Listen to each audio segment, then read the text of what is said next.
मनाविरुद्ध झाले लग्न भाग 5. अर्जुन हा तर तुला माहीतच असायला हवं. हा अविनाश आहे. आकाशने हसत अविनाशचा ओळख करून दिला तेव्हा अर्जुनने मनात नसताना त्याच्याशी हस्तांदोलन केला आणि म्हणाला, कसा आहेस?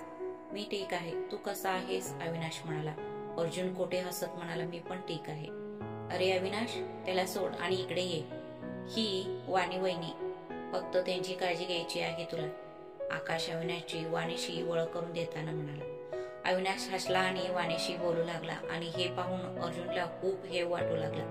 अर्जुन पुन्हा लॅपटॉपवर बसला आणि आपलं काम करू लागला. अविनाशने वाणी हसत बोलत होते आणि अर्जुन लॅपटॉपवर काम करण्याच्या बहाण्याने त्यांच्याकडे एकटाक बघत होता.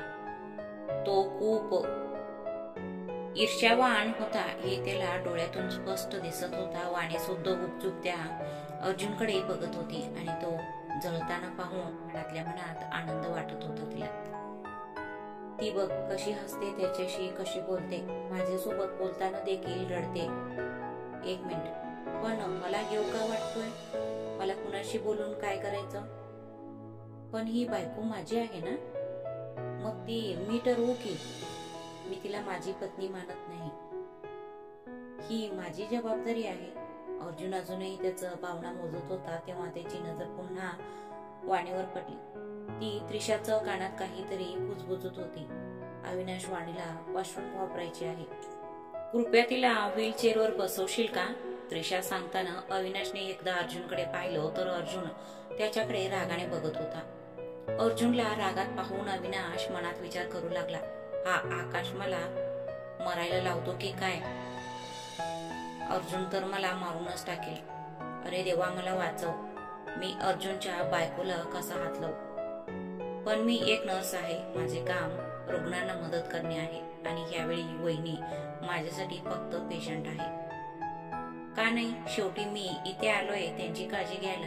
अविनाश घाबरतच हे बोलला तेव्हा वाणी मनात विचार करू लागली, अरे देवा, प्लीज ये आणि मला उचलून नाही एकदाच. मी त्रिशा आणि आकाश दादा यांचं प्लॅनचा एक भाग झाले आहे, पण ह्या प्लॅन मध्ये मला अजिबात कम्फर्टेबल नाही. अविनाश घाबरला आणि वाणीला उचलायला लागला, पण तोपर्यंत अर्जुन तिथे आला आणि त्याच्याकडे रोखून बघत म्हणाला, आता मी इथे आहे. मी तिला घेऊन जाईन. मी ते नसेन तेव्हा तू मदत कर. ठीक आहे, असे म्हणत अर्जुनने वाणीला उचलून वॉशरूम मध्ये नेला. तो निघून जाताच आकाश आणि त्रिशा हसायला लागले आणि अविनाशने सुटकेचा निश्वास सोडला. देवाचे आभार, मी वाचलो, नाहीतर हा माझ्या आयुष्याचं शेवटचा दिवस आहे असे मला वाटू लागले होते. हृदयावर हात ठेवून श्वास घेत असताना अविनाश हे बोलला तेव्हा आकाश हसला आणि म्हणाला, यार, त्याला एवढं घाबरू नकोस. इतका घाबरला तर कसं सांभाळणार सगळं? अविनाश काही उत्तर देण्यापूर्वीच अर्जुन तिथे आला आणि त्याला पाहताच सगळे इकडे तिकडे बघत विषय बदलून बोलू लागले. अर्जुन जाऊन पुन्हा आपला जागेवर बसला आणि कामाला लागला. काही वेळाने आवाज आला, झाले आहे. मी येतोय म्हणत अर्जुन वाणीला घ्यायला गेला. मग आकाश म्हणाला, आज एवढंच पुरेसे झालं. हो, बाकीचे काम उद्या सकाळी करू, त्रिशा हसत म्हणाली. आणि मग सगळे रूमच्या बाहेर गेले. अर्जुन वाणीला आणून बेडवर बसवला आणि मग औषधचा डबा उघडून संध्याकाळचे औषध त्याच्या हातात दिला आणि म्हणाला, मला तुझ्याबद्दल काळजी किंवा प्रेम वाटू लागले आहे असे समजू नकोस. खरं तर त्या दिवशी शावर जेल माझ्या हातून पडले होते चुकून, म्हणूनच मी हे सर्व करत आहे. हो ठीक आहे, समजलं मला. तसं होतं तर मग तुम्ही प्रणवसाठी बाईक का आणून दिले? आईबाबांशी पहिल्यांदा का बोलले? तुम्ही स्वतःशी किती खोटे बोलशिला? असं विचार मनात करून वाणी हसत म्हणाले, मला काही समजत नाही आहे, कारण मला माहित आहे की हे कधीच होणार नाही. तुमच्या हृदयात माझ्यासाठी कधीच जागा मिळणार नाही. गुड, अर्जुन मंद आवाजात बोलला आणि मग तो मनात विचार करू लागला, यार, तिला काहीच वाटत नाहीये मला काय होत आहे. बरं झालं तिला काय कळालं नाही. तिला काय वाटायला हवं? मी फक्त माझी जबाबदारी पार पाडत आहे. दुसऱ्या दिवशी अर्जुन ऑफिसची तयारी करत होता आणि औषधचा परिणाम झाल्यामुळे वाणी अजूनही झोपलेली होती. अर्जुनच्या हातातून अचानक डिवू पडला. त्याचा आवाज ऐकून वाणी जागी झाली. सॉरी माझ्या हातून चुकून पडलं. तू झोप, अर्जुन वाणीकडे बघत म्हणा. आणि वाणीने घड्याळाकडे पाहिलं आणि म्हणाले, अरे आज इतकं उशीर झाला, मला का उठवले नाही तुम्ही? तू उठून तरी काय केली असतेस? तुला दुखापत झाली आहे, विश्रांती घे, मी मॅनेज करेन, अर्जुन म्हणाला. वाणी हसून म्हणाले, ठीक आहे. अर्जुन नाश्ता करायला खोलीतून बाहेर येताच अविनाश आल्याचे त्याला दिसले. त्याला पाहताच अर्जुन मनात विचार करू लागला, अरे विसरलोच मी, वाणीलाही तयार राहावे लागेल, नाहीतर अविनाश येईल तिला मदत करायला. असं विचार करून अर्जुन पुन्हा खोलीत परतला. खोलीत येताच तो वाणीला उचलून घेतला. वाणीला त्याच्या ह्या कृतीने आश्चर्य वाटले. फास्ट अंघोळ कर, मग मला पण ऑफिसला जायचं आहे, वाणीला बाथरूमच्या दिशेने घेऊन जाताना अर्जुन म्हणाला. यावेळी वाणीने त्याच्या गळ्यात प्रेमाने हात ठेवले आणि हसत हसत म्हणाली, ठीक आहे. काही वेळातच वाणी आंघोळ करून तयार झाली. ती तयार होताच अर्जुनने तिला पुन्हा उचलून आणला. वाणीने हसून त्याच्याकडे बघून विचार केले की काय भानगड आहे. अलीकडे अर्जुन कपूर रोमॅन्टिक होत आहेत. गरज नसतानाही ते मला उचलून आत नेले. वाणीचे हसणे पाहून त्याच्या तोंडून एक आवाज निघाले, जास्त हसायची गरज नाही, चल नाश्ता करूया.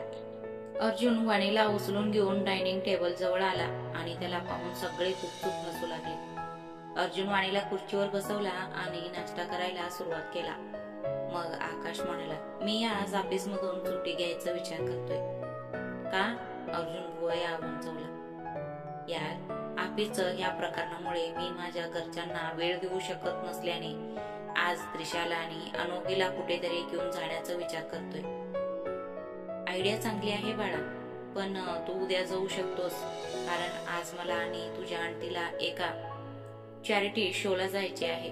ऋषभने हे सांगताच आकाशने काहीतरी विचार केला आणि म्हणाला, काका, खरं तर मी रेस्टॉरंट मूवी तिकीट वगैरे सर्व बुकिंग केलं आहे आणि उद्यापासून मला घराच्या रेनोव्हेशन कामही सांभाळायचे आहे. आमच्यासाठी जाणं खूप महत्वाचं आहे बाळा. माझे बेस्ट फ्रेंडचा शो आहे आणि तिने आम्हाला चीफ गेस्ट म्हणून बोलवलं आहे. मीराने हे सांगताच मग त्रिशा म्हणाली, काही हरकत नाही आंटी, आपण सगळे आजच जाऊ. अविनाश आणि इतर नोकर आहेत ना, ते वाणीची काळजी घेतील. अरे असं कसं? अर्जुन असे बोलताच सगळे त्याच्याकडे बघू लागले. सगळे त्याच्याकडे टांग लावून पाहत होते, त्यामुळे तो सावधपणे म्हणाला, म्हणजे घरी कुणीतरी सदस्य असायला हवं ना, कुणी नातेवाईक किंवा कोणीतरी आलं तर. हो, वाणी घरी आहे ना, ती काळजी घेईल त्यांच्या, त्रिशा हसत म्हणाली. आणि तरी आपण फार दूर जाणार नाहीये. वाणी, एक फोन कर, आम्ही येऊ. आकाश वाणीकडे बघत हसत म्हणाला. अर्जुनला आता काही बोलताच आलं नाही, म्हणूनच फक्त ओके म्हणून तो मनात विचार करू लागला, काय झाले आमच्या घरात सगळ्यांना? आतापर्यंत सगळेच तिला स्वतःची पोरगी सारखं बघत होते, आता सगळेच तिला सोडून जात आहेत. जोपर्यंत आम्ही वहिनीचं हात सोडत नाही तोपर्यंत तू तिचा हात धरायला कसं शिकणार? असं मनात विचार करून आकाश हसत हसत म्हणाला, चल त्रिशा, लगेच तयार हो आणि अनोखीला पण तयार कर. हो म्हणून त्रिशा खोलीत गेली. अर्जुन रागाने उठला आणि खोलीत आला आणि सर्व लोक बाजूला येऊन आपापसात बोलू लागले. तुला खात्री आहे की तो ऑफिसला जाणार नाही? ऋषभने आपली चिंता व्यक्त केल्यावर आकाश हसला आणि म्हणाला, काका, मी अर्जुनला चांगले ओळखतो. तो कधीच कोणाला असं संकटात सोडू शकत नाही. घरातील सगळे बोलत होते तेव्हा अर्जुन ऑफिससाठी निघाला. तो ऑफिसला गेला, मीरा काळजीने म्हणाली. आणि आकाश हसला आणि म्हणाला, तो गेला नाही, तो आपल्या जाण्याची वाट पाहत आहे. घरातील सर्व लोक काळजीत पडले आणि एक एक करून निघून गेले आणि अर्जुनही रागातच ऑफिसला आला. अर्जुन ऑफिसला आला पण त्याला कामात तर इंटरेस्टच नव्हते. तो सतत वाणीचा विचार करत होता, त्यामुळे त्याला कुठल्याही कामात लक्ष केंद्रित करणे जमत नव्हते. अरे देवा, मला काय होत आहे? 6 महिने तिच्यासाठी विचार केला नाही, पण ह्या 6 दिवसात मी 6 महिन्यापेक्षा जास्त विचार करायला लागलो. मला आताही तिच्याच विचार माझ्या मनात वारंवार येतोय.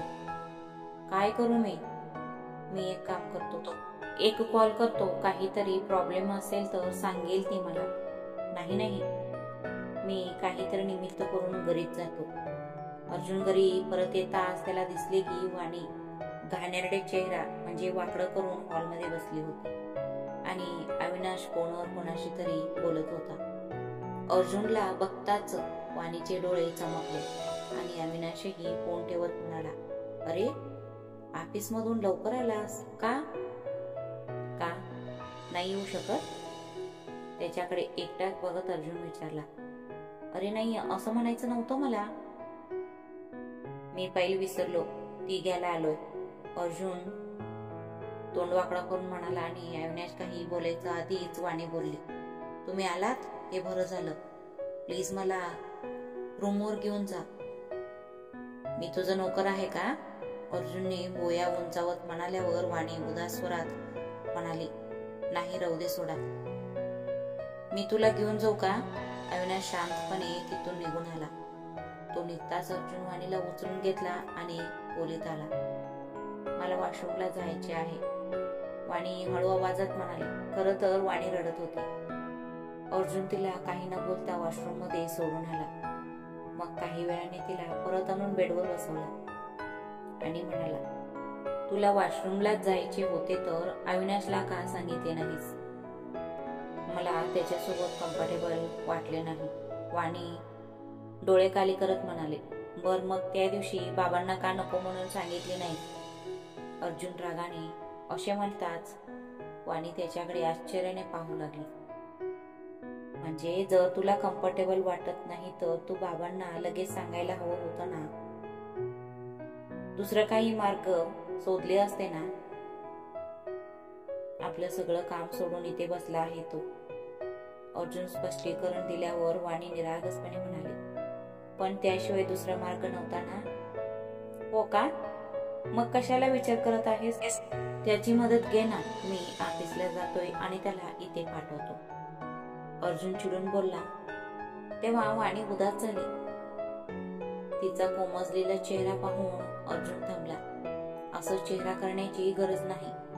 माझ्यामुळे तुलाही दुखापत झाली आहे, त्यामुळे तू बरी होईपर्यंत मी तुझी काळजी घेईन. अर्जुन असं म्हणताच वाणीला खूप आनंद झाला. अर्जुन डब्यातून औषध काढू लागला तेव्हा वाणी संकोचून म्हणाली, मी तुम्हाला एक गोष्ट विचारू का? बोल, अर्जुन म्हणाला. मला माहित आहे की तुम्ही मला तुमची बायको म्हणून कधीच स्वीकारणार नाही, पण आपण फक्त मित्र म्हणून जगू शकत नाही का? म्हणजे गेल्या 6 महिन्यापासून आपण दोघे एकाच घरात एकाच खोलीत राहतो, पण आपलं प्रॉब्लेम्स एकमेकांशी शेअरही करू शकत नाही. आपण आपले प्रॉब्लेम्स, आनंदाचं क्षण एकमेकांसोबत शेअर केलं तर चालत नाही काय? तिला अर्जुन फक्त ठीक आहे म्हणाला. Only okay? ती खिन्न स्वरात म्हणाली. मग अर्जुन तिच्याकडे बघत रागाने म्हणाला, हो, तुला मी मैत्रीवर भाषण द्यायचे आहे की हे पाऊल उचलून तू माझ्यावर किती उपकार केलेस ते सांगू? तुम्ही कधीच प्रेमाने बोलू शकत नाही का? वाणीने चिडून विचारले. नाही, मी असंच बोलतो. तुला बोलायचं असेल तर बोल, नाहीतर पहिला पर्याय मला खूप कम्फर्टेबल वाटते, अर्जुन चिडून म्हणाला. आणि वाणीने सुद्धा फक्त ओके म्हणून मनात विचार करू लागले. माझ्यासोबत बोलले तर काय प्रॉब्लेम आहे? कुठल्या आनंदाची गोष्ट देखील शेअर करायचं नाही का? माझ्या हृदयात तिला जागा नाही आणि मी हे होऊ देणार नाही. असं विचार करून अर्जुन वाणीचं हातात औषध देऊन खोली बाहेर गेला. रात्रीचे 12 वाजले होते. वाणी शांत झोपली होती, पण आता पुन्हा अर्जुनची झोप भंग झाली. तो सतत वाणीकडे बघत होता आणि त्याच्या मनात अनेक प्रकारचे विचार येत होते. मी जे काही करत आहे ती मी बरोबरच करतोय ना? मी तिला माझ्या नशिबाची शिक्षा तर देत नाही ना? कीर्ती माझ्या नशिबात नव्हती म्हणून मला ती मिळाली नाही, पण ह्याच्यात वाणीचा काही दोष नाही. पण ह्याच्यात वाणीचा काही दोष नाही, जास्त काही नाही. निदान मी तिची मित्र होऊ शकेन ना, तर निदान मी तिच्याशी प्रेमाने बोलू शकेन. अर्जुन अजूनही विचार करत मग्न असताना अचानक वाणीचे डोळे उघडले. तिला जागे पाहून अर्जुनने तिच्यावरच नजर हटवला. काय झालं? तुम्ही अजून झोपले नाही? काही प्रॉब्लेम तर नाही ना? नाही, मला झोप येत नाही, अर्जुन उत्तर दिला. तुम्हाला झोप काय येत नाही आहे? काही टेन्शन तर नाही ना?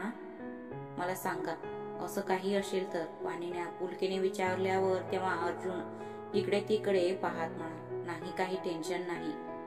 तसंच आजकाल फारसं काम नसतं, त्यामुळे थकवा जाणवत नाहीये. थकवा असले की आपोआप झोप येते. तू झोप, मी थोड्या वेळाने झोपतो. मला पण झोप लागणार नाही, वाणी हसत म्हणाले. आणि मग अर्जुन तिला म्हणाला, ठीक आहे, मग तू पण उठ. मग आपण काहीतरी इंटरेस्टिंग करूया का? वाणीने घाबरून विचारले. तर अर्जुन तिच्याकडे बघत म्हणाला, एक्सक्यूज मी, म्हणजे आपण गच्चीवर थोडा वेळ बसलो तर? तिथे चांदण्या आणि थंडगार वाऱ्याचं झुळकीत बसलो तर मन आणि शरीर दोघांनाही विश्रांती मिळेल, वाणी हसत म्हणाली. आणि यावेळी अर्जुनलाही तिची कल्पना आवडली. क्षणाचाही विलंब न लावता त्याने वाणीला आपल्या हातात उचलून घेतला आणि मग दोघंही येऊन गच्चीवर असलेल्या झोपाळ्यावर बसले. किती सुंदर दिसतोय हा चंद्र, वाणीकडे सतत बघत असलेला अर्जुन हसत हसत विचारला. हो, खूप सुंदर दिसत आहे. तुम्ही ह्याआधी कधी असं छतावर बसले नाही का? वाणीने अर्जुनकडे बघत विचारले. नाही, मला ह्या चंद्राकडे इतक्या फुरसतीने बघायला कधीच वेळ मिळाला नाही, तो आपल्या नजर दुसरीकडे वळवत म्हणाला. कधीतरी निसर्गाचे सौंदर्य अनुभवण्यासाठी, ते जगण्यासाठी वेळ काढला पाहिजे, वाणी हसत म्हणाली. मग अर्जुन पुन्हा एकदा वाणीकडे पाहत म्हणाला, हा, आज मला कळालं, वेळ काढायला हवा होता. थँक्यू सो मच, वाणी अर्जुनकडे बघत हसत म्हणाली. कशासाठी? अर्जुन चंद्राकडे बघत विचारला. माझ्याशी मैत्रीचं नातं जोडल्यामुळे, असे वाणीने सांगितल्यावर तो हळू आवाजात म्हणाला. त्याची काही गरज नाही, कारण या मैत्रीपेक्षा मी तुला काही देऊ शकणार नाही. हो, मला कळालं, त्यापेक्षा जास्त काही नको. मला तुमचं आदर मिळाला ह्या जन्मासाठी, एवढंच पुरे. वाणीने हसत मुखाने हे सांगितल्यावर अर्जुन तिच्याकडे बघत म्हणाला, तुला माझ्यावर कधीच राग येत नाही का? असं तुला वाटत नाही का माझी चूक नसताना मला कशाची शिक्षा मिळत आहे? तुमची तर चूक कुठे आहे, तुम्हाला पण शिक्षा मिळाली. वाणीचं बोलणं ऐकून अर्जुन उदासपणे म्हणाला, पण मी माझं राग तुझ्यावर काढलं, पण तू तुझं राग कुणावरही काढली नाहीस. दुसऱ्यावर राग काढल्याने गोष्टी बदलत नाही ना, मग दुसऱ्याला का दुखवायचा? वाणीनेही उदासपणे हे सांगितल्यावर अर्जुन तिच्याकडे लक्षपूर्वक पाहत म्हणाला, तू खरंच अशी आहेस की फक्त मला दाखवण्यासाठी? अर्जुनचा प्रश्न ऐकून वाणी हसत हसत म्हणाले, आता या प्रश्नाचे उत्तर फक्त तुम्हीच शोधू शकाल, कारण मी सुद्धा खोटे बोलू शकतो किंवा माझे सत्य तुम्हाला खोटे वाटू शकते.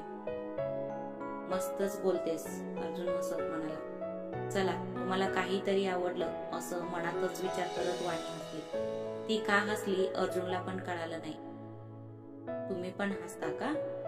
वाणीने अर्जुनकडे बघत आश्चर्याने विचारले. परिस्थितीने मला दगड बनवलं, नाहीतर मी पण माणूसच आहे, अर्जुन उदासपणे म्हणाला. आता हे हास्य तुमच्या चेहऱ्यावरून कधीही जाऊ देऊ नका. वाणीने अर्जुनच्या डोळ्यात पाहिलं आणि अर्जुन नजर दुसरीकडे वळवत म्हणाला, आता मी तुला काय सांगू, नशिबाने माझ्यासाठी काय योजना आखल्या आहेत हे मला माहित नाही. जे होईल ते चांगलंच होईल, वाणी तिला हसत प्रोत्साहन दिले. त्या रात्री दोघंही मोकळेपणाने बोलले. त्यानंतर दोघांनाही खूप हलके वाटू लागले.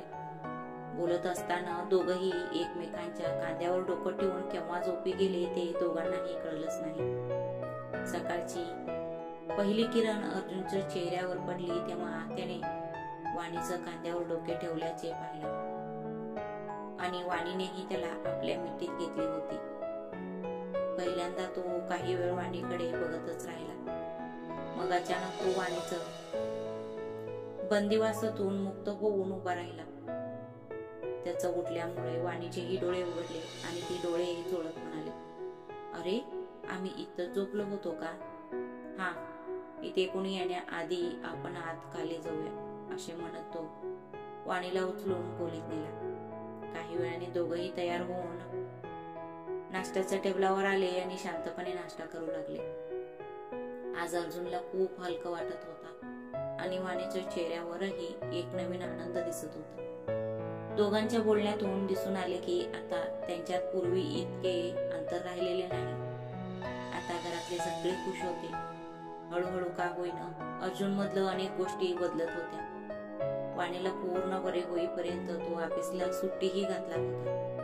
आता तो कुटुंबासोबत बसून हसायचा, वाणीचा आदर करायचा, तो तिची काळजीही घेत होता. पण प्रेम सोडून काही वेळातच 15 दिवस उलटून गेले आणि डॉक्टर वाणीच्या घरी तपासण्यासाठी आले. वाणीला तपासल्यानंतर डॉक्टर हसत म्हणाले, ती आता पूर्णपणे बरी आहे आणि ती चालू शकते. तुम्हाला उद्या हॉस्पिटलमध्ये आणावे लागेल, जेणेकरून आम्ही शेवटचं एक्सरे करू शकू. ठीक आहे डॉक्टर, मी उद्या घेऊन येतो, अर्जुन हसत म्हणाला. वाणी बरी असल्याचे कळताच सर्वांच्या चेहऱ्यावर आनंदाची लाट उसळली. दुसऱ्या दिवशी अर्जुन आंघोळ करून बाथरूम मधून बाहेर आला तेव्हा वाणी आरशासमोर तयार होत होती. डोकं पुसतच तो तिला म्हणाला, वाणी, माझे कपडे. अर्जुनच्या तोंडात पहिल्यांदाच तिचे नाव ऐकून वाणीचे हृदय जणू आनंदाने उडाले. ती लगेच उठली आणि कपाटातून अर्जुनचे कपडे काढायला लागली. मग अर्जुन तक्रारीच्या स्वरात बोलला, तुम्हा मुलींसाठी हे बरोबर आहे. जोपर्यंत तुमच्या सोबत नाही बोलत तोपर्यंत सगळी कामं व्यवस्थित होतात.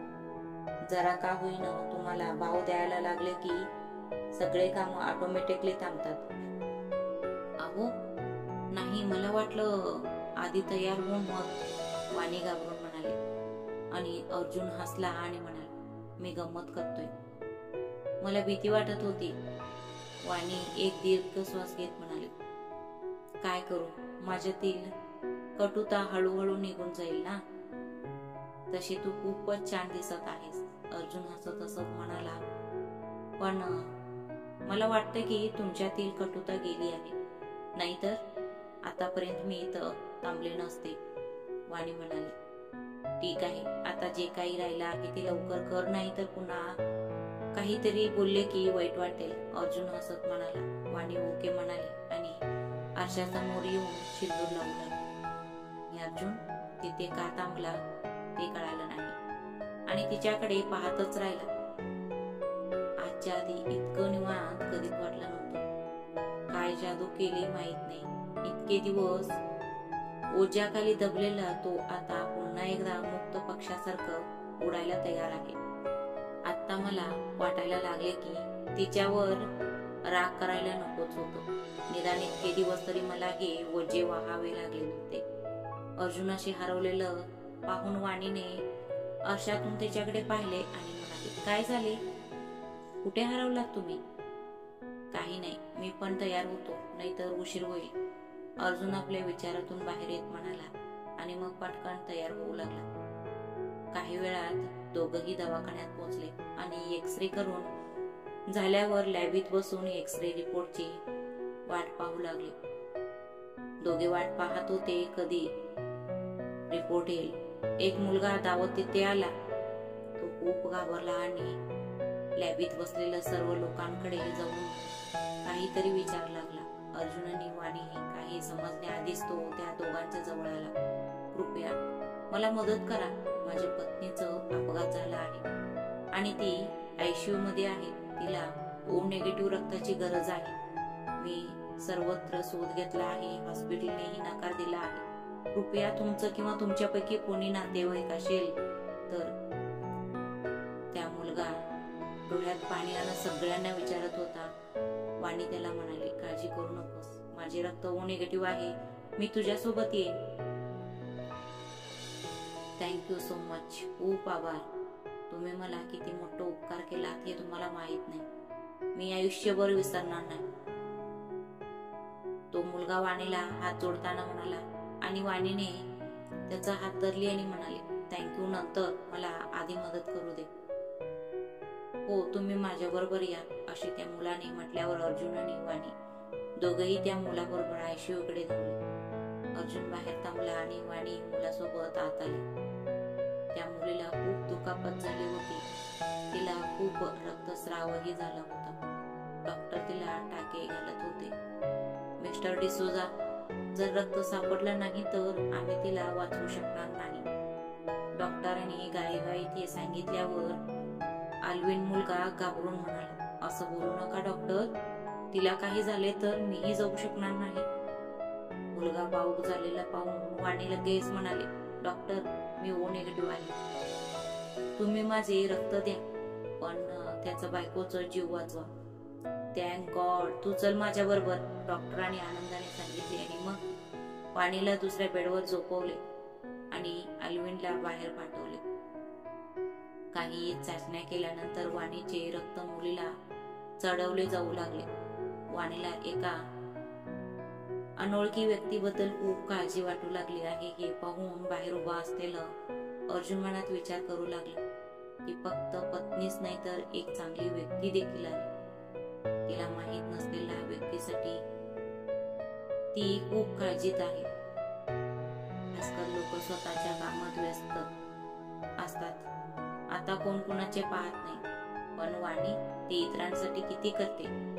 त्याची नजर एल्विनवर पडताच तो विचारात हरवला होता. तो अजूनही रडत होता.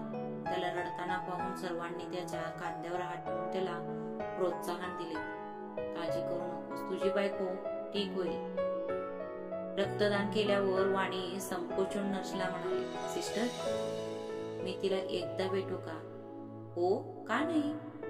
तुम्ही त्यांचे प्राण वाचवलेत. तो तुमचा हक्क आहे, नर्स हसत म्हणाली आणि वाणीला त्या मुलीकडे नेली. वाणीने त्या मुलीला पाहताच तिच्या पायाखालची जमीनच सरकली. ही कीर्ती आहे. आश्चर्याची गोष्ट म्हणजे वाणी एवढेच बोलली, हो, ही मिसेस कीर्ती डिसोजा आहे. पण तुम्ही तिला कसे ओळखता? नर्सने आश्चर्याने विचारले. तेव्हा वाणी घाबरून म्हणाली, मला असेच माहित आहे. दुसरीकडे डॉक्टरांनी एल्विनला सांगितले की त्याची पत्नी धोक्याबाहेर आहे आणि एल्विनने त्यांची आभार मानला आणि मी तिला भेटू शकेन का? हो, का नाही? डॉक्टर हसत म्हणाले. एल्विन डॉक्टरांसोबत आत गेला आणि तोपर्यंत वाणी बाहेर आली. तिला पाहून अर्जुन घाबरून विचारला, वाणी, तू बरी आहेस ना? खूप अशक्तपणा तर नाही ना? नाही, मी ठीक आहे, वाणीने उत्तर दिल्यावर अर्जुन हसला आणि म्हणाला, मग आपण तुझा रिपोर्ट घेऊया का? ठीक आहे, वाणी हसत म्हणाले. आणि मग दोघेही डॉक्टरांच्या केबिन मध्ये आले. मिस्टर कपूर, त्यांचे फ्रॅक्चर बरे झाले आहे, पण त्यांना काही दिवस विश्रांती घ्यावी लागेल. मी त्यांना आणखी 2 दिवस औषध देत आहे. त्यानंतर त्यांना पुन्हा तपासणीसाठी आणावे लागेल, डॉक्टरांनी सांगितले. ओके डॉक्टर म्हणत अर्जुन तिथून बाहेर आला. अर्जुन गाडी चालवत होता आणि वाणी अजूनही विचारात मग्न होती. काय करू? अर्जुनला सांगू का ती मुलगी कीर्ती होती? सांगू का नको? तुला काही समजत नाही का? आता सगळं ठीक होत आहे. आणि आता पुन्हा डॉक्टर 2 दिवसांनी पुन्हा बोलवले आहे. अर्जुनने तिला पुन्हा पाहिले तर? कारण मी नाही सांगितले म्हणून त्यांना काय वाटेल? वाणीला विचारात हरवलेले पाहून अर्जुन हसत म्हणाला, आता त्या मुलीचा विचार सोड. मी तिच्याबद्दल विचार करत आहे हे तुम्हाला कसे समजले? वाणीने सावधपणे विचारले. कारण तुझ्या चेहऱ्यावर स्पष्ट दिसत आहे की तू टेन्शन मध्ये आहेस. आता तुला कसलं टेन्शन आहे? नाहीतर तुला फक्त त्या पोरगीचा काळजी वाटणे साहजिकच आहे, अर्जुन म्हणाला. वाणीने एक दीर्घ श्वास घेतली आणि म्हणाले, तुम्ही पण ना मला भीतीच घालता. माझ्या प्रत्येक गोष्टीला तू घाबरतेस. आता घाबरण्यासारखे काय होतं? अर्जुन चेहरा वाकडा केला आणि वाणी संकोचून म्हणाली, काही नाही, असेच. ठीक आहे, तुम्ही फास्ट गाडी चालवा, मला भूक लागली आहे.